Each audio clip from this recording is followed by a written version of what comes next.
Hello guys, അപ്പോൾ കുറേ നാളത്തെ ആഗ്രഹമായിരുന്നു മാംഗോ സ്റ്റിക്കി റൈസ് കഴിക്കണമെന്ന്. അങ്ങനെ ആക്രാന്തം മൂത്ത് മാംഗോ സ്റ്റിക്കി റൈസ് കഴിക്കാൻ പോയി. പക്ഷെ എന്നെ കാത്തിരുന്നത് ഇടിവെട്ടിയവൻ്റെ തലയിൽ തേങ്ങ വീഴുന്ന അവസ്ഥയായിരുന്നു. എക്സ്പെക്റ്റേഷൻ്റെ കൊടുമുടിയിൽ നിന്നിട്ട് നേരെ ഗുണാക്കേവിൽ വീണ അവസ്ഥയായിരുന്നു എനിക്ക്. കാര്യം ഞാൻ എക്സ്പ്രഷൻ ഇട്ട് ചാവുന്നുണ്ടെങ്കിലും that was not my cup of tea. എൻ്റെ മാത്രമല്ല, ഞങ്ങളുടെ രണ്ടുപേരുടെയും.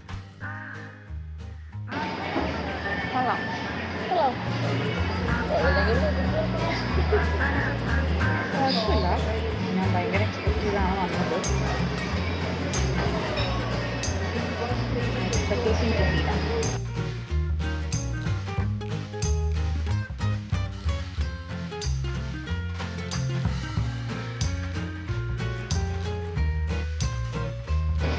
പച്ചക്കറികളില്ല.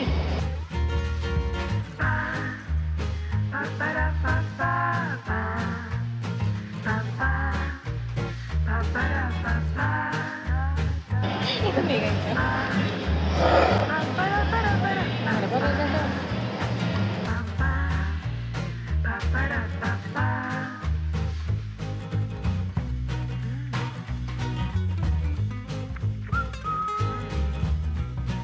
കുറച്ച് തേങ്ങാപ്പാലും ഞാൻ വിൽക്കുന്നുണ്ട്.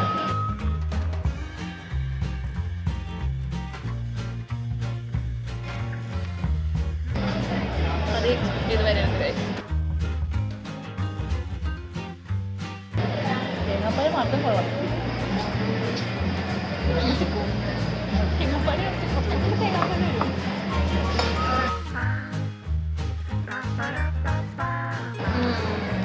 കൊള്ളാം. 150 രൂപ നമ്മൾ വാങ്ങിക്കും.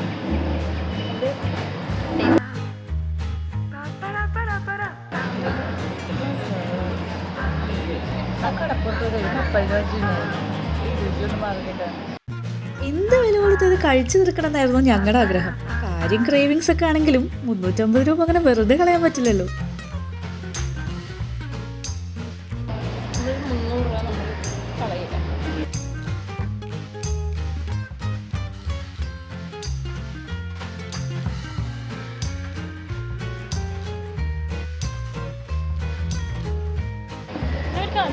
ഇടിച്ചിടിച്ചിട്ടാണ്.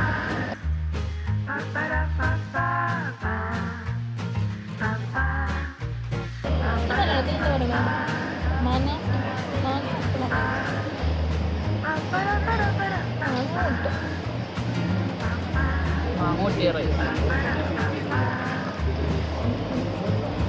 അത് കഴിക്കരുത്. അപ്പോൾ ആദ്യമായിട്ട് എൻ്റെ ചാനൽ കാണുകയാണെങ്കിൽ തീർച്ചയായിട്ടും വീഡിയോ ലൈക്ക് ചെയ്യുക, കമൻറ്റ് ചെയ്യുക, ഷെയർ ചെയ്യുക ആൻഡ് ചാനൽ സബ്സ്ക്രൈബ് ചെയ്യുക. പിന്നൊരു കാര്യം, ഇനി മാംഗോ സ്റ്റിക്കി റൈസ് കഴിക്കണം എന്നാണെങ്കിൽ നിങ്ങൾ കഴിച്ചോട്ടോ. എല്ലാവരുടെയും ടേസ്റ്റ് ബഡ്സ് ഡിഫറെൻ്റ് അല്ലേ. ആൻഡ് ഫോർട്ട് കൊച്ചിയിലെ പന്തൽ കഫേയിൽ നിന്നാണ് ഞങ്ങളിത് കഴിച്ചത്.